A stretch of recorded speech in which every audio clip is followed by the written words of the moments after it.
ഉപജില്ലാ കലോത്സവത്തില് സജീവമാണ് ഈ തട്ടുകട. കൂട്ടുകാരിക്കൊരു വീട്, അതിനായാണ് ഈ തട്ടുകട ഇന്നിവിടെ സജീവമായിട്ട് നിൽക്കുന്നത്. ഒട്ടനവധി വിഭവങ്ങളാണ് അല്ലെ കുട്ടികൾക്കായിട്ട് ഇവിടെ ഒരുക്കിയിരിക്കുന്നത്. ഇവിടുത്തെ NSSന്റെ പ്രോഗ്രാം ഓഫീസറാണ്. എന്തൊക്കെയാണ് ഇവിടെ ശരിക്കും കുട്ടികൾക്ക് കൊടുക്കുന്നത്? നമ്മുടെ AV ഹയർ സെക്കൻഡറിയിലെ NSS വിദ്യാർത്ഥികള് അവരുടെ ഒരു കൂട്ടുകാരിക്ക് ഒരു വീട് നിർമ്മിച്ചു കൊടുക്കുന്നതിന്റെ ഭാഗമായിട്ടുള്ള തട്ടുകടകളാണ്. സബ് ജില്ലാ കലോത്സവത്തെ 4 ദിവസം എല്ലാ സ്റ്റാളുകളും NSS ആണ് ഏറ്റെടുത്തിട്ടുള്ളത്. അതിൽ എല്ലാ വിഭവങ്ങളും ഉണ്ട്. ഐസ്ക്രീം ഉണ്ട്, കൂൾ ഡ്രിങ്ക്സ് ഉണ്ട്, പൊരിക്കടികളുണ്ട്, ചായ ഉണ്ട്, ഓംലെറ്റ് ഉണ്ട്, വൈകുന്നേരങ്ങളിൽ ഉപ്പിലിട്ട വിഭവങ്ങളുടെ എല്ലാം കുട്ടികളുടെ സഹായത്തോട് അവരുടെ സാന്നിധ്യത്തിൽ ഉണ്ടാക്കുന്ന കാര്യങ്ങളാണ്. മാത്രമല്ല വീടുകളിൽ നിന്ന് കുട്ടികൾ ഉണ്ടാക്കിക്കൊണ്ടിരുന്ന വിഭവങ്ങളാണ് കൂടുതലായിട്ടുള്ളത്. പിന്നെ ഇതിന്റെ ലക്ഷ്യം നേരത്തെ പറഞ്ഞു ഒരു വീട് വെച്ച് കൊടുക്കുക എന്നുള്ളതാണ്. നമ്മുടെ സ്കൂൾ കലോത്സവത്തിന് പരിപാടി നടത്തിയിരുന്നു, വളരെ വിജയകരമായിരുന്നു. അതിനുശേഷമാണ് ഈ പരിപാടി ഇപ്പോൾ NSS ചുരുങ്ങിയ വിലയൊക്കെയാണോ? ചുരുങ്ങിയ വിലയിലാണ് കൊടുക്കുന്നത്. എല്ലാം ചുരുങ്ങിയ നമ്മുടെ നാട്ടിൽ പുറമെ കിട്ടുന്ന വിലയേക്കാൾ കുറഞ്ഞ വിലയും മാത്രമല്ല ഇപ്പൊ ബിരിയാണി ഉണ്ട്. ബിരിയാണിയൊക്കെ വീടുകളിൽ ഉണ്ടാക്കി കൊണ്ടുവരാനാണ്. അപ്പൊ നമ്മൾ പരമാവധി ഏറ്റവും വില കുറഞ്ഞ് കുട്ടികളുടെ പ്രോഗ്രാമാണല്ലോ, അപ്പൊ ആ തരത്തിലുള്ള പരിപാടിയാണ് പ്ലാൻ ചെയ്തത്. അതുപോലെ കുട്ടികളും സജീവമാണ് അല്ലേ? കുട്ടികളും എല്ലാവരും 7-8 സ്റ്റാളുകളുണ്ട്. 8ഓളം സ്റ്റാളുണ്ട്. ഇത് ഒരു സ്റ്റാൾ മാത്രമാണ്. ULP അടക്കമുള്ള സ്ഥലങ്ങളിൽ 8ഓളം സ്റ്റാളുകൾ നിലവിൽ ഐസ്ക്രീം അടക്കമുള്ള എല്ലാ വിഭവങ്ങൾക്കും ഉണ്ട്.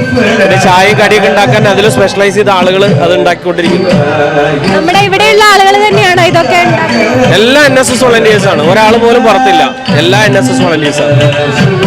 അതുപോലെ കുട്ടികളും ഇവിടെ സജീവമായിട്ട് എത്തിയിട്ടുണ്ട്. ഇവരും NSS വോളണ്ടിയേഴ്സ് ആണ്. എങ്ങനെയാണ് നമ്മുടെ കൂട്ടുകാരിക്ക് ഒരു വീട് അല്ലേ? എങ്ങനെയാണ് കച്ചവടമൊക്കെ നന്നായിട്ടുണ്ടോ? ഇന്ന് കുറച്ച് നന്നായിട്ട് പോകുന്നുണ്ട്. ഇന്നലെയൊക്കെ കുറച്ച് തിരക്ക് കുറവായിരിക്കും. ഇന്നലെ അങ്ങനെ അധികം ഇങ്ങനെ സ്റ്റേജ് ഐറ്റംസ് കുറവായതുകൊണ്ട് അധികം തിരക്കൊന്നുമില്ലായിരുന്നു. ഇന്ന് കുറച്ചധികം തിരക്ക്. കുട്ടികൾ കഴിച്ചിട്ട് എന്തൊക്കെയാ അഭിപ്രായം പറയുന്നത്? ചായ നല്ല ടേസ്റ്റ് ഉണ്ട് പറയുന്നത്. ചായ കയറാണ് വേറെ ടേസ്റ്റ് ഉണ്ട്. കട്ട്ലറ്റ് നന്നായി പോകുന്നുണ്ട്. ബിരിയാണിക്കൊക്കെ ഒരുപാട് ആളുകൾ വാങ്ങിക്കുന്നുണ്ട്. എന്തൊക്കെയുണ്ട്? തട്ടുകട സജീവമായിട്ട് പോകുന്നുണ്ടോ?